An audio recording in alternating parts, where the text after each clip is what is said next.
Hi guys, welcome back or welcome to Dreamworks Switch to Life. And today we're going to be reviewing the worst of the Dreamworks threequels that has ever been made. That of course being Shrek the Third. Now the main reason that we're doing this is because, well, Dreamworks just announced a very big surprise. Somebody once told me the world is gonna roll me. Hey now, you're an all-star. Get your game on, go play. Yep, we finally have the official release date for Shrek 5. Not 2025 like I hoped it would be, but at least we know that it's officially happening. Woohoo! And 2026 is a good time to release it since that is the 25th anniversary of the original film, so it's a win-win. But of course, we couldn't have Shrek 5 without the first 4 films. Obviously, I've reviewed the first 2 Shrek movies, so now it's time to dive into the third film. Now, I really do hate to say this, but I actually enjoy the third Shrek movie. Not because it's actually good, mind you, but just because when the movie came out, I was a big-time Shrek fan. Shrek was my whole world. I can't say that there wasn't a single day that went by where I didn't watch Shrek as a kid, and yes, that did include Shrek the Third. So technically, I grew up with this movie, and unfortunately, that does make it so that I don't hate it as bad as a lot of other people, but still, even I know that it's the single worst thing to happen to the Shrek franchise. But let's talk about why this movie is good. A big help is the animation. The animation is extremely good, especially back when this movie was made, and the fact that it's actually better animated than the first 2 Shrek movies.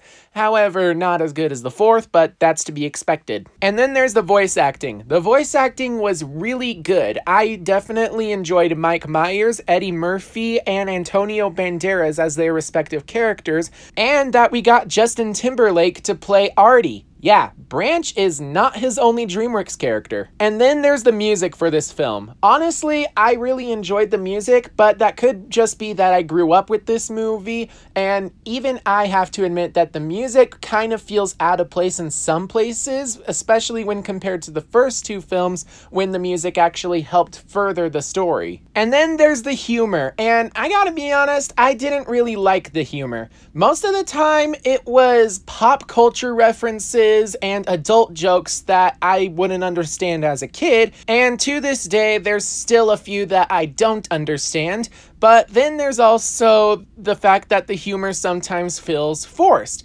and the problem is that it's just nowhere near as good as any of the other Shrek movies. And then we talk about the story, which I both loved and hated. Hated due to the villain, because the villain is Prince Charming. Now, I will admit that Prince Charming does make a pretty good villain, but that's just it. He's good. He's not iconic like Lord Farquaad was due to the first film. He's not powerful like Fairy Godmother in the second film. And he's not funny like Rumpelstiltskin in the fourth. He's honestly kind of just there, and he's there for the sake of getting revenge, which I admit he does have some pretty good motive, but he does have a pretty stupid plan. But I guess now it's a good time to dive into the story. So Prince Charming is down on his luck and basically living on the streets ever since his mother, the fairy godmother, was killed by Shrek. Well, actually, Shrek didn't kill her, she killed herself, but Prince Charming ends up blaming Shrek, and the fact that Shrek is actually living his dream life, so Prince Charming develops a bit of jealousy and tries to get revenge on Shrek. But let's see how Shrek handles the royal life, and he does not handle it very well. He feels like he is not king material. The only reason he's doing it is because King Harold is sick and he can't wait to get back into his swamp. But at this point, he doesn't feel like his life can get much worse. Well, somebody better be dying. I'm dying. And it got worse. Luckily, before the king died, he said that Shrek was next in line for the throne. Unfortunately, Shrek doesn't actually want to be king, so aside from Shrek, there's only one heir, Arthur Pendragon, who is currently going to Worcestershire High School. Worcestershire? Now that sounds fancy. It's Worcestershire. Like the sauce? Mmm. It's spicy! So Shrek goes on a voyage in a Viking ship, foreshadowing How to Train Your Dragon, and before he leaves, Fiona announces that she's pregnant. So the entire voyage, Shrek is struggling with the concept that he's supposed to be a father. They just eat and poop, and they cry, and then they cry when they poop, and they poop when they cry. Now, imagine an ogre baby. They extra cry, and they extra poop. So Shrek goes to Worcestershire, and he finds Arthur. Where can I find Arthur Pendragon? Hey, wait! Who is actually nicknamed Artie and prefers to go by that. So Shrek, Artie, Donkey, and Puss sail back to Far, Far Away, and on the way they talk about Artie being a king and his responsibilities, and Artie doesn't actually want to be a king after hearing all that, so he decides to go back to Worcestershire, but Shrek keeps trying to steer the ship to go to Far, Far Away, and in the end they end up getting shipwrecked. Meanwhile, Prince Charming enacts his evil plan, which is recruit the help of a bunch of villains who were treated unfairly and never got their happily ever after, and recruit them to make an army so that he can take over the kingdom of Far, Far Away. Once upon a time, someone decided that we were the losers. There are two sides to every story, and our side has not been told. During the invasion, Fiona and the princesses manage to escape capture, only to end up getting captured when Rapunzel betrays the team to Prince Charming. I really do not understand why they included that plot. But since Shrek isn't in Far, Far Away, this means that Prince Charming sends a bunch of villains to go hunt for him and bring him back to Far, Far Away so that he can publicly execute him in a play. Yeah, this is where Prince Charming's plan goes from good to extremely bad. So what's up with Shrek? Well, after getting shipwrecked, he ended up blaming Artie for the whole thing, so Artie ended up storming off, and then when Shrek decided to follow him, Artie ran towards a cottage where he was met by Mr. Merlin. Yes, the Merlin Ambrosius. He was the school's magic teacher until he had his nervous breakdown.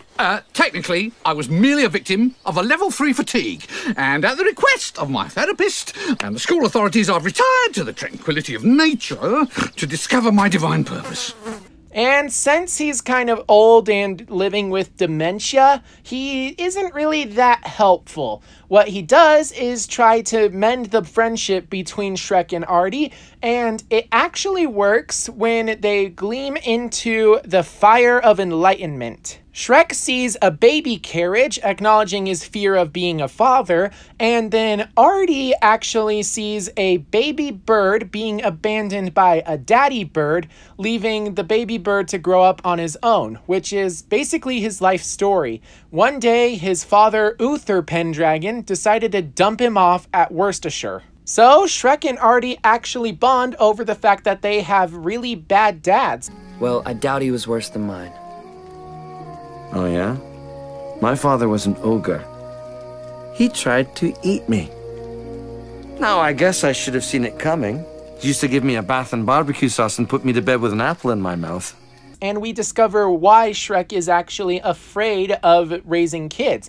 It's not so much that the kids will ruin his life, it's that he's afraid he will ruin the kid's life. Since he never had a good father, that means he doesn't really have a good role model to look up to, and he's worried he will do the same. Well, I hate to break it to you, Shrek, but by simply having that kind of fear, you're already doing a good job. You're worried about making the kid's life good and better than yours, which is exactly what a father should be. And just from that one conversation, Artie and Shrek actually become friends, and then they end up getting attacked by the villains led by Captain Hook that Prince Charming sent, and they end up failing to capture Shrek and the gang.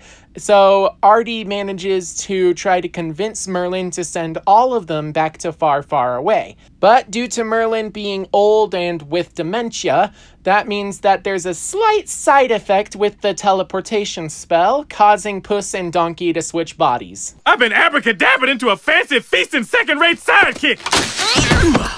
Oh, which didn't really help that much with the story, so I don't understand why they did that aside from humor. They discover Charming's plan to kill Shrek in a public play, so Shrek tries to kill Charming, and then they're caught by Charming's guards, which is kind of weird since Shrek kind of just gave up right then and there. It's not like they were holding him at gunpoint or anything, because they didn't have guns, but you know what I mean. And so Artie, who's next in line for the throne, is about to be killed by Prince Charming until Shrek reveals that Shrek was supposed to be the next in line for the throne. Artie was second place. And the thing is that Shrek actually tries to hurt Artie's feelings by pushing him away, saying stuff like, "You were just a kid who fit the bill simply because I didn't want to be king." So, since Shrek is next in line for the throne, that means that if Prince Charming kills Shrek, he still has a claim to the throne, making it so that he decides to let Artie, who is not really that much of a threat, go. And the thing is, since Artie is hurt by Shrek's feelings, he leaves. So Puss and Donkey, still in switched bodies, are thrown into the same prison cell where Princess Fiona and the princesses are, and then the princesses end up escaping the prison thanks to Queen Lillian and her headbutting skills. So the princesses sneak their way into Far, Far Away, and Puss and Donkey, who also escaped from prison, try to rescue a bunch of their fairy tale friends, including Gingy, Pinocchio, the three blind mice, the three pigs, the big bad wolf, and then they run into Artie, who is feeling depressed and is on his way back to Worcestershire, and that's when Donkey and Puss reveal that Shrek didn't say those things because he was trying to hurt Artie, he was trying to save Artie's life. And yes, the thing with Artie being next in line for the throne was made up, but the friendship that Shrek and Artie had was not. So the fairy tale creatures and the princesses break into Prince Charming's play, which was really a disaster until they showed up, and they try to rescue Shrek, only to end up getting captured by all of the villain army that Prince Charming has. And then Artie shows up and gives a pretty good speech, and he talks about how people shouldn't be judged by their labels. Just because someone says that you're a loser, or that you're a monster if you're a different species than human, or if you're a villain, it doesn't mean that you have to be those things. You can choose to be whoever you want to be, despite what people say. Shrek was considered a savage beast simply because he was an ogre, until he redeemed himself in the eyes of the public in Shrek 2. Then Artie was considered a loser in high school until Shrek said that he was the next king of Far, Far Away. And thus, he tries to convince the villains that just because people say that they are evil, it doesn't mean they have to be. They can choose to do good and live their own happily ever afters under King Arthur's rule. The only person standing in your way is you. Me? Get 'em, lads! What I mean is, each of you is standing in your own way. And so, every single villain there sets down their weapons, except for Prince Charming, who attacks Artie and tries to kill him until Shrek rescues him by getting killed himself. Except... You need to work on your aim. So Prince Charming is cast aside, at which point Elizabeth the Dragon knocks over a tower that's part of the play's set design, and it ends up crushing him. Granted, we don't actually know if it did crush him and kill him, or if he just got trapped under it. Probably the latter, since he shows up as a background cameo in a Shrek short film called Thriller Night. And then we see Artie being crowned, making him King Arthur of Far, Far Away. And so Shrek and Fiona move back to the swamp, where they have their 3 ogre triplets, later named Farkle, Fergus, and Felicia. And yeah, that's pretty much Shrek the Third. Overall, I thought it was a good movie, mostly because I like it because I grew up with it, but I still think that it's the single worst 3 that Dreamworks has ever made. Which I guess makes sense since it was their first 3, and there's only 5 in the competition. But honestly, I still considered it a really good film. I do have a few problems with it,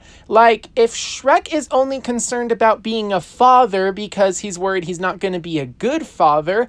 Why does he keep running away from the babies in his nightmares? But I do love the fact that he's happy having his kids with him at the end of the film, which is really good, even though they are pretty tiresome. Honestly, this movie is good until you compare it to the rest of the Shrek films and the high standards that they set. Out of the entire franchise, this film has the worst music, the worst humor, and definitely the worst villain, with the single worst plan that I've ever heard of. So, with that in mind, I still think that Shrek the Third was a good film. But it's just that, good.